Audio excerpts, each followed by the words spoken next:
नमो तस् भगवतो अर्हतो सम्मा सम्बुद्धस्। प्रथम खंड। सिद्धार्थ गौतम बोधिसत्व किस प्रकार बुद्ध बने। प्रथम भाग। भगवान बुद्ध और उनका धम्म लेखक डॉक्टर भीमराव रामजी अंबेडकर अनुवादक भदंत आनंद कौशल्यायन जो भी शब्द संग्रह हैं, वह सभी इसी पुस्तक से लिए गए हैं। इनमें कुछ भी कमी के लिए स्वयं YouTube चैनल जिम्मेदार नहीं होगा। सब कुछ यांत्रिक साधन से निर्मित है। धन्यवाद। 1. कुल। ईसा पूर्व 6ठी शताब्दी में उत्तर भारत सर्वप्रभुत्व संपन्न एक राज्य न था। देश अनेक छोटे बड़े राज्यों में बंटा हुआ था। इनमें से किसी किसी राज्य पर एक राजा का अधिकार था, किसी किसी पर किसी एक राजा का अधिकार न था। जो राज्य किसी एक राजा के अधीन थे उनकी संख्या 16 थी।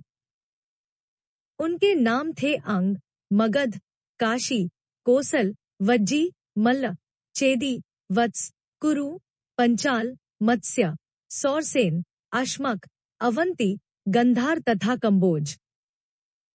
जिन राज्यों में किसी एक राजा का आधिपत्य न था, वे थे कपिलवस्तु के शाक्य, पावा तथा कुशीनारा के मल्ल, वैशाली के लिच्छवी, मिथिला के विदेह, रामगाम के कोलिये, अल्लकप के बुली, केसपुत के कालाम, कलिंग, पिप्पलवन के मौर्य तथा भग्ग, भर्ग, जिनकी राजधानी सिंसुमारगिरी थी। जिन राज्यों पर किसी एक राजा का अधिकार था वे जनपद कहलाते थे और जिन राज्यों पर किसी एक राजा का अधिकार न था वे संघ या गण कहलाते थे। कपिलवस्तु के शाक्यों की शासन पद्धति के बारे में हमें विशेष जानकारी नहीं है। हम नहीं जानते कि वहां प्रजातंत्र था अथवा कुछ लोगों का शासन था। इतनी बात हम निश्चय पूर्वक कह सकते हैं कि शाक्यों के जनतंत्र में कई राज परिवार थे और वे एक दूसरे के बाद क्रमशः शासन करते थे। राज परिवार का मुखिया राजा कहलाता था। सिद्धार्थ गौतम के जन्म के समय शुद्धोदन की राजा बनने की बारा थी। शाक्य राज्य भारत के उत्तर पूर्व कोने में था। यह एक स्वतंत्र राज्य था, लेकिन आगे चलकर कौशल नरेश ने इसे अपने शासन क्षेत्र में शामिल कर लिया था। इस अधिराज्यिक प्रभाव क्षेत्र में रहने का परिणाम यह था कि कौशल नरेश की स्वीकृति के बिना शाक्य राज्य स्वतंत्र रीति से अपने कुछ राजकीय अधिकारों का उपयोग न कर सकता था। उस समय के राज्यों में कौशल एक शक्तिशाली राज्य था। मगध राज्य भी ऐसा ही था। कौशल नरेश प्रसेनजित और मगध नरेश बिंबिसार सिद्धार्थ गौतम के समकालीन थे। इसी भाग में हम आगे सिद्धार्थ गौतम बुद्ध के पूर्वजों के बारे में जानकारी हासिल करेंगे। 2. पूर्वज। शाक्यों की राजधानी का नाम कपिलवस्तु था। हो सकता है कि इस नगर का यह नाम महान बुद्धिवादी मुनि कपिल के ही नाम पर पड़ा हो। कपिलवस्तु में जैसे नाम का एक शाक्य रहता था। सिंहहुन उसका पुत्र था। सिंहानु का विवाह हुआ था कच्चाना से। उसके 5 पुत्र थे, शुद्धोदन, धौतोदन, शुक्लोदन, शाक्योदन तथा अमितोदन। 5 पुत्रों के अतिरिक्त सिंहानु की 2 लड़कियां थी, अमिता तथा प्रमिता। परिवार का गोत्र आदित्य था। शुद्धोदन का विवाह महामाया से हुआ था। उसके पिता का नाम अंजन था और मां का सुलक्षणा। अंजन कोलिय था और देवदह नाम की बस्ती में रहता था। शुद्धोदन बड़ा योद्धा था। जब शुद्धोदन ने अपनी वीरता का परिचय दिया तो उसे एक और विवाह करने की भी अनुमति मिल गई।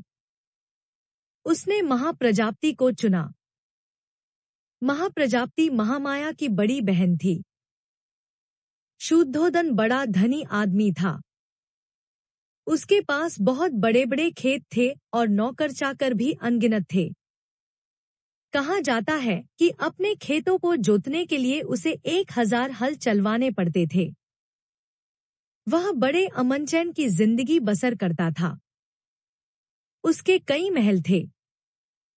आगे हम इसी भाग में तथागत बुद्ध के जन्म की कहानी के बारे में जानकारी प्राप्त करेंगे। हमारे चैनल को सब्सक्राइब करें और शेयर करें। 3. जन्म। सिद्धार्थ गौतम ने शुद्धोदन के घर में जन्म ग्रहण किया था। उनके जन्म की कथा इस प्रकार है। शाक्य राज्य के लोग आषाढ़ के महीने में एक महोत्सव मनाया करते थे। इस उत्सव में क्या राजा, क्या प्रजा सभी सम्मिलित होते थे। सामान्य रूप से यह महोत्सव 7 दिन तक मनाया जाता था। एक बार महामाया ने इस उत्सव को बड़े ही आमोद प्रमोद के साथ, बड़ी ही शान शौकत के साथ, फूलों के साथ और सुगंधियों के साथ मनाने का निश्चय किया। हाँ, उसमें सुरामेरे आदि नशीली वस्तुओं का सर्वथा परित्याग था। 7वें दिन वह प्रातःकाल उठी, सुगंधित जल से स्नान किया, 4 लाख कारशापनों का दान दिया, अच्छे से अच्छे गहने कपड़े पहने, अच्छे से अच्छे खाने खाए, व्रत रखे। तदनंतर वह खूब सजे जाए शयनागार में सोने के लिए चली गई। उस रात शुद्धोदन और महामाया निकट हुए और महामाया ने गर्भ धारण किया। राजकीय शैया पर पड़े पड़े उसे नींद आ गई। निद्राग्रस्त महामाया ने एक स्वप्न देखा। उसे दिखाई दिया कि चतुर्दिक महारात्रिक देवता उसकी शब्या को उठा ले गए हैं और उन्होंने उसे हिमवंत प्रदेश में एक शाल वृक्ष के नीचे रख दिया है। वे देवता पास खड़े हैं। तब चतुर्दिक महाराजिक देवताओं की देवियां वहां आई और उसे उठाकर मानसरोवर ले गई। उन्होंने उसे स्नान कराया, स्वच्छ वस्त्र पहनाए, सुगंधियों का लेप किया और फूलों से ऐसा और इतना सजाया कि वह किसी दिव्यात्मा का स्वागत कर सके। तब सुमेध नाम का एक बोधिसत्व उसके पास आया और उसने प्रश्न किया, मैंने अपना अंतिम जन्म पृथ्वी पर धारण करने का निश्चय किया है, क्या तुम मेरी माता बनना स्वीकार करोगी? उसका उत्तर था, बड़ी प्रसन्नता से। उसी समय महामाया देवी की आंख खुल गई। दूसरे दिन महामाया ने शुद्धोदन से अपने स्वप्न की चर्चा की। इस स्वप्न की व्याख्या करने में असमर्थ राजा ने स्वप्न विद्या में प्रसिद्ध 8 ब्राह्मणों को बुला भेजा। उनके नाम थे राम, ध्वज, लक्ष्मण, मंत्री, कोणज, भोज, सुयाम और सुदत्त। राजा ने उनके योग्य स्वागत की तैयारी की। उसने जमीन पर पुष्पवर्षा कराई और उनके लिए सम्मानित आसन बिछवाए। उसने ब्राह्मण के पात्र चांदी सोने से भर दिए और उन्हें घी, मधु, शक्कर, बढ़िया चावल तथा दूध से पके पकवानों से समर्पित किया। जब ब्राह्मण खा पीकर प्रसन्न हो गए, शुद्धोदन ने उन्हें महामाया का स्वप्न कह सुनाया और पूछा, मुझे इसका अर्थ बताओ। ब्राह्मणों का उत्तर था, महाराज, निश्चिंत रहें, आपके यहाँ एक पुत्र होगा। यदि वह घर में रहेगा तो वह चक्रवर्ती राजा होगा। यदि गृह त्याग कर सन्यासी होगा तो वह बुद्ध बनेगा, संसार के अंधकार का नाश करने वाला। पात्र में तेल धारण किए रहने की तरह महामाया बोधिसत्व को 10 महीने तक अपने गर्भ में धारण किए रही।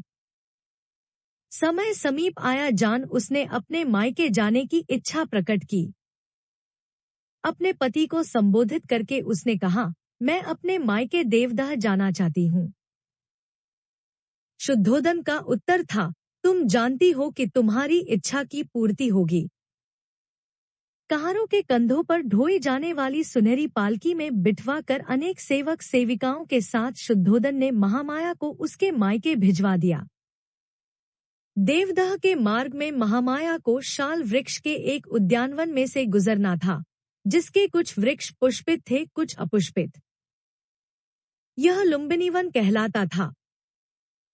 जिस समय पालकी लुम्बिनी वन में से गुजर रही थे, सारा लुम्बिनी वन दिव्य चित्रलता की तरह अथवा किसी प्रतापी राजा के सुसज्जित बाजार जैसा प्रतीत होता था।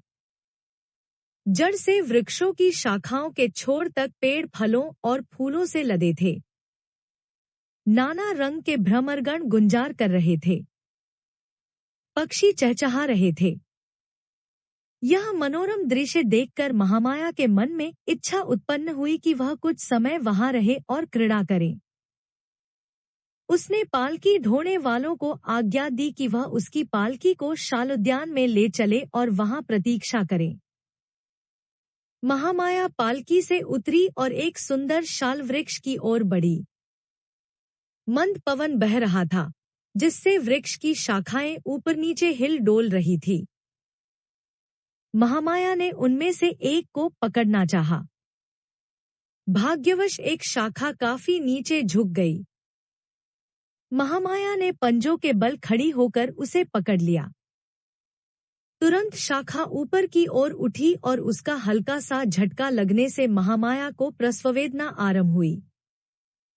उस शालवृक्ष की शाखा पकड़े खड़े ही खड़े महामाया ने एक पुत्र को जन्म दिया।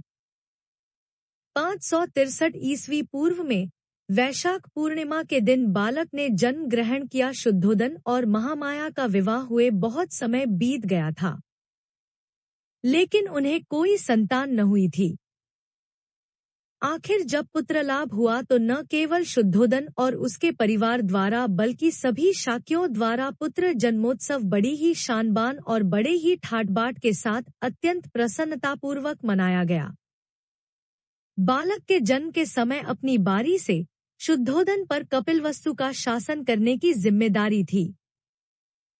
वह राजा कहलाया और इसीलिए स्वाभाविक तौर पर बालक भी राजकुमार।